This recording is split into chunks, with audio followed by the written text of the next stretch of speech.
So, Mark, how do you see this playing out? Because we've thought about an Apple vehicle for quite some time now, and it looks like it's still a number of years away, but Apple seems to be taking the bull by the horns, as it were, these days.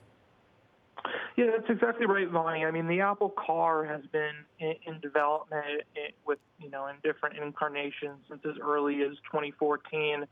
And what we're seeing now is indications from Reuters that they now intend to put the car in production as early as 2024.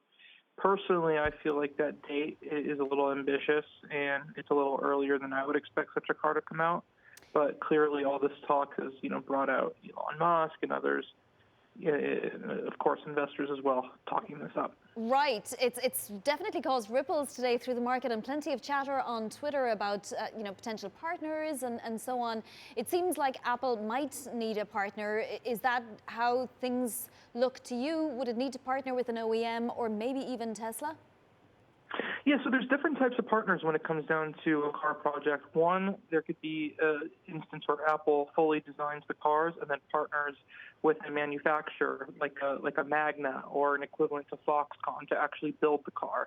Then there's the idea of partnering with an existing car maker. That's where Tesla would come into play, or a Toyota, or a BMW, or Volkswagen, et cetera, which would basically come out with a version of their car with an Apple twist, an Apple self-driving system, Apple software. So there's different directions Apple can take this project. And then there's the other approach where they can simply make their self-driving system and apply it to an existing car maker, right? There's 4 or 5 or even more directions Apple can take this project, and the exact route they take is not entirely clear at this point.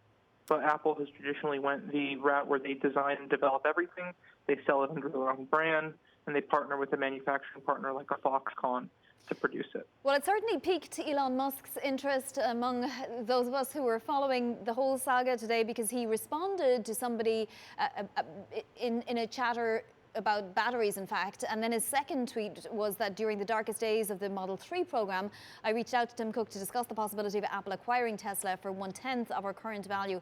He refused to take the meeting. So on the one hand, it says just that there was an effort on the part of Elon Musk to have Tim Cook get interested in Tesla, but it's not any clearer from this tweet whether Elon Musk would be open to a partnership or even an acquisition of some kind now, right, Mark? This is all in the past. Yeah, I mean, today, Apple definitely can't afford Tesla. I'm not really sure who can afford it, right, with over $603 billion, I think, at this point, market cap. But back then, at $60 billion, imagine Apple using, 1/5 or 1/6 of its cash reserves on what Tesla has become today. I mean, I think if Apple was to go back in time and know what Tesla would turned out to today, they definitely would have taken that meeting. So it might have been a little short-sighted on the part of Apple back then. At the same time, they were dealing with what Musk was calling, quote, production hell.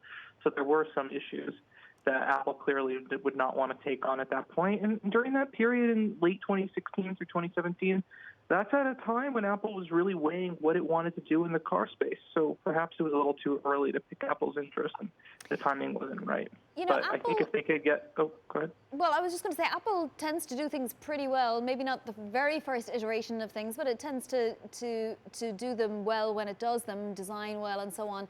Is there a possibility here, a strong possibility, that Apple could eventually give Tesla a run for its money in the electric vehicle space, which is going to burgeon anytime now? Absolutely. I mean, they've tried 2 or 3 times already to get a real Tesla competitor off the ground. It just didn't work out. And for what I've seen, they don't have the talent or the resources at this point in terms of people and technology to actually get out a real Tesla competitor. It's going to take some time. That's why I feel like this 2024, 2025 timeline is a little bit too early.